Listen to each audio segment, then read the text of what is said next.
Hello everyone, welcome back my channel Binduja classes. How are you?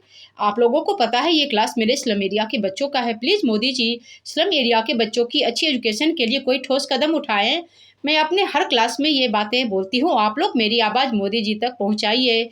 Slum area के बच्चों में शिक्षा का होना बहुत ही आवश्यक है। ये बच्चे हमारे देश के भावी कर्णधार है। तो मेरे बच्चे, पहले मैं श्रीमद् भागवत गीता का आप लोगों को ज्ञान दूंगी। आप लोग मेरा क्लास अटेंड करना और ये श्रीमद् भागवत गीता की ये बातें याद रखना और पढ़ना कि इस कलयुग में जो लोग पर्याप्त बुद्धिमान हैं वे भगवान ही उनके पार्षदों सहित संकीर्तन यज्ञ द्वारा पूजा करेंगे। यानी बुद्धिमान लोग जो है कलयुग में, वो इस युग में भी कीर्तन करते हैं भगवान के नाम का और यज्ञ भी करते हैं। तो कितनी अच्छी बातें हैं। और मैं कृष्ण के बारे में बता दूं कि संसार के सारे भौतिक व कार्यकलाप, ये तीनों जो गुण हैं वो सब भगवान श्री कृष्ण के अधीन हैं।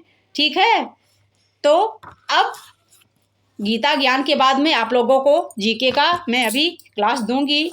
तो मैंने जीके में आप लोगों को बताया था कि सभा एवं समिति राजा को सलाह देने वाली संस्थाएं थी। मैंने परसों के क्लास में बता दिया था।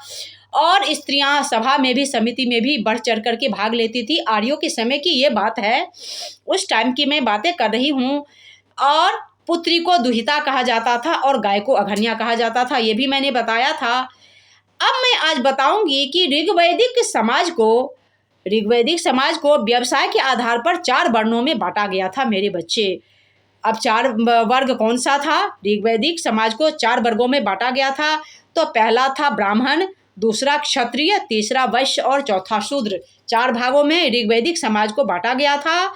और आर्यों का जो समाज था वो पितृसत्तात्मक था। क्या था? आर्यों का समाज पितृसत्तात्मक था।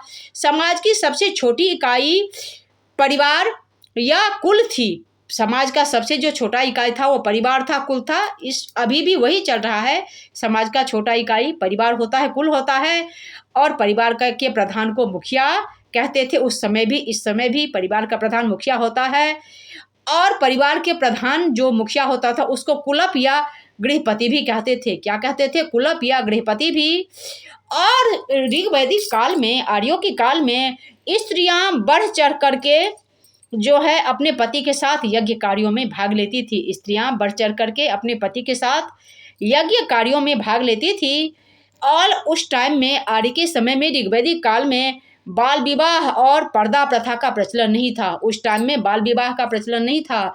कम अवस्था में लड़कियों की शादी नहीं होती थी, लड़के लड़कियों की बाल विवाह नहीं होता था। और पर्दा प्रथा भी नहीं था। जहाँ तक कि पर्दा प्रथा अभी भी गांव घर में है कि औरतें गांव में घूंघट काटती हैं, लेकिन उस टाइम में बाल विवाह नहीं था और पर्दा प्रथा भी नहीं था। विधवा अपने मृत पति के छोटे भाई से विवाह कर सकती थी। और एक नियम था कि अगर किसी घर में बड़े भाई का निधन हो जाए, उनकी मौत हो जाए, तो उसकी जो पत्नी होती थी तो वो अपने देवर के साथ में, मतलब अपने पति के छोटे भाई के साथ में उनका विवाह होता था। तो आर्यों के समय में, ऋग्वैदिक काल में ये सब नियम था। तो मेरे प्यारे बच्चे, आप लोगों को मैंने श्रीमद् भागवत गीता के साथ अभी जीके का ज्ञान दिया। आप लोग इसको लिख करके याद करना, मन से पढ़ना। और मेरी आवाज़ इंडिया में, प्लीज़, इंडिया सरकार गोहत्या पर बैन लगाए। गीता पढ़ो, जन जन तक गीता पहुंचाओ। आप लोग मेरी आवाज़ मोदी जी तक पहुंचाइए। और धार्मिक कार्यों में आप सबको भाग लेना है और धर्म कर्म भी जरूर करना है, परंपरा का पालन करना है और मन से पढ़ना है। और आप लोग को अगर मेरा क्लास अच्छा लगता है तो आप लोग यूट्यूब पर मेरा चैनल है बिंदुजा सरस्वती क्लासेज, उसको सब्सक्राइब करो। और मेरे क्लासेज पर, वीडियो पर एक प्यारा सा कमेंट्स करो, लाइक करो, सब्सक्राइब करो, फॉलो करो। और आप लोग इसको अपने दोस्तों में शेयर करो। ठीक है, फिर मिलते हैं हम कल के क्लास में। डेली मैं क्लास लेके आती हूँ आप लोगों के लिए। Till then, bye bye. जय मैथिल, जय मिथिला, जय बिहार। शुभ रात्रि मेरे प्यारे बच्चे। हंसते रहो, मुस्कुराते रहो। ओ नौनिहाल तू बढ़ता चल, पथ पर आगे तू चलता चल।